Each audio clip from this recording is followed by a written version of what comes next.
Seatbelts. Seatbelts. All right. We eating pizza today? Yes, pizza. Oh, I wonder if you can hear that in the video. That was the emergency brake. Right? Not that car sport. I can't just hear something and know what it was. I know every time the car gets wet and you start from a stop it, if the brakes are wet, it'll make that little boop-boop. I think it has something to do with regenerative braking and the brakes never really getting broken in because you don't use them a lot, like compared to a regular car. Okay, but that's not what we wanted to talk about. We would like to talk about some tips that you can use for using your Tesla on a road trip. Got any tips? Got any tips? Got any tips? You got some tips. Yeah. First thing, start at 100%. Start at 100% charge. Especially if you're leaving from home, you know what time you're gonna leave. You can set the car up to where it'll just be getting at 100% right when you're ready to leave. Yeah. That way, it's not just sitting at 100%, which is bad for the battery. Yeah. I think, and I mean, I don't know too much about the battery, but I know we started at 100%. We took a road trip to Florida, and we started at 100%, and we didn't have any problems making it to the first destination charger. I think we did really good. I mean, it was pretty decent. We were able to drive at good speed. We didn't have to slow down or anything. Yeah. So it's probably good to charge your car. Make sure it's fully charged. And if it's not fully charged, you need to make sure it's fully charged before you leave. Just in case, you never know. Traffic, wreck on the interstate. And I know my husband always tells me you can kind of sit in the car and nothing will happen to the battery, but you just never know. Another thing, keep an eye on your speed. You don't necessarily have to drive slow, but you probably want to be within the speed limit. You definitely don't want to be the fastest car on the interstate. And that's a good thing to know, even if you're not driving a Tesla. If you're just driving a regular car or any car, motorcycle, whatever, always let someone be the rabbit.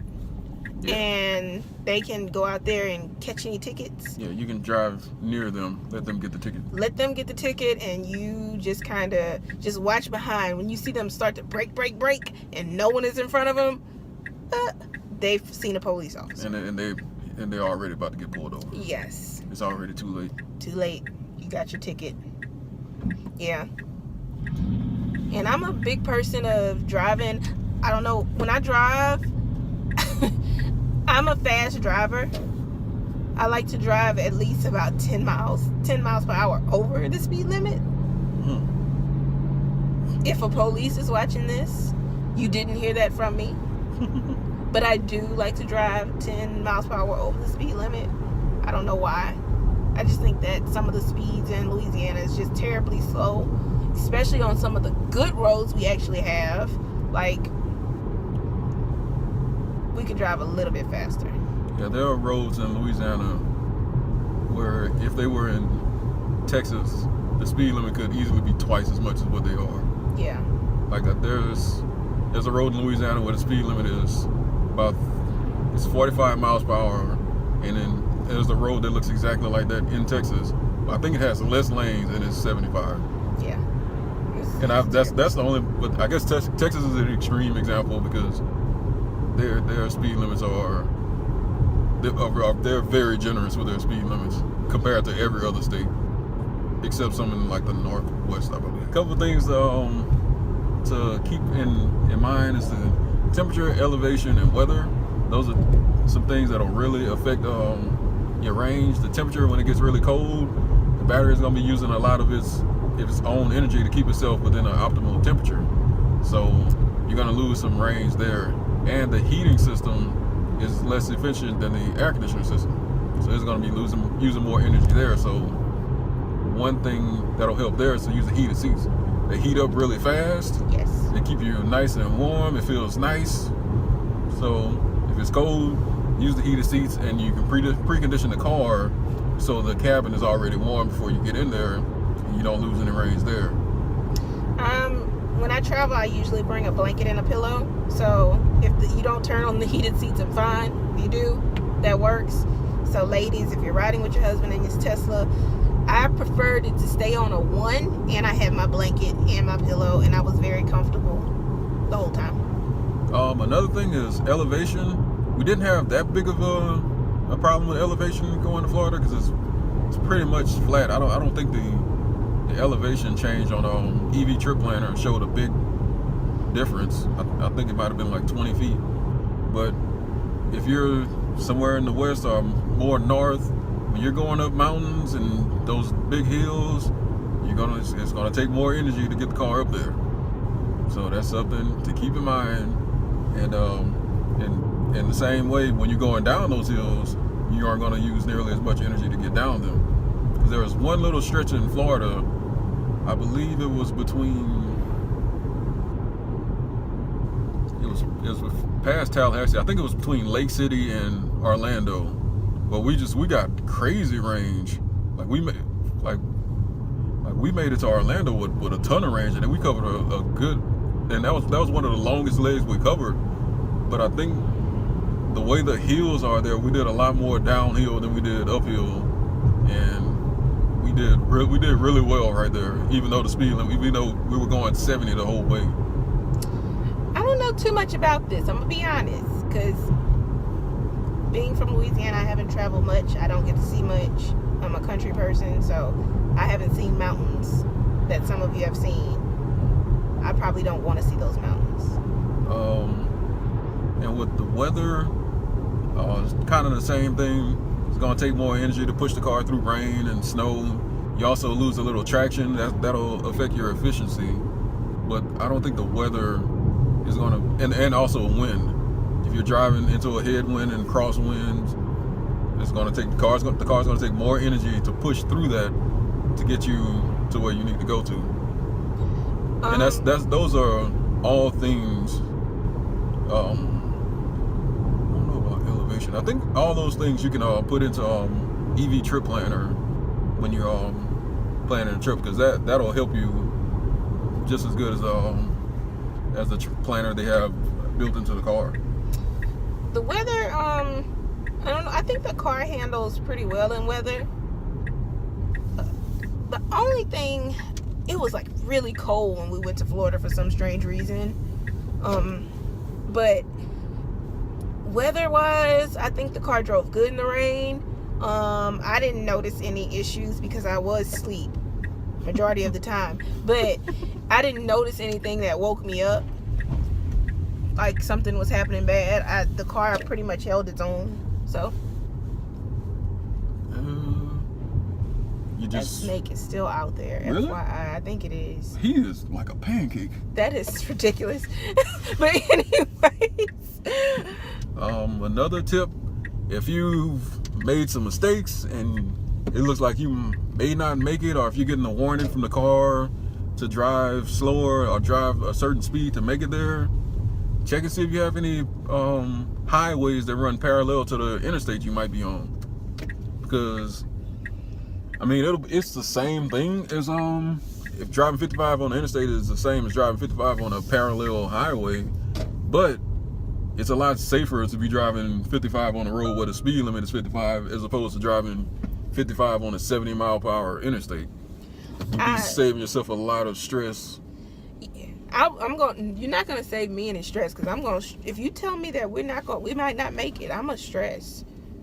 I don't know about everybody else, but I'm a stress. I'm gonna be worried, because what happens if you run out of charge? Has anyone ever ran out of charge?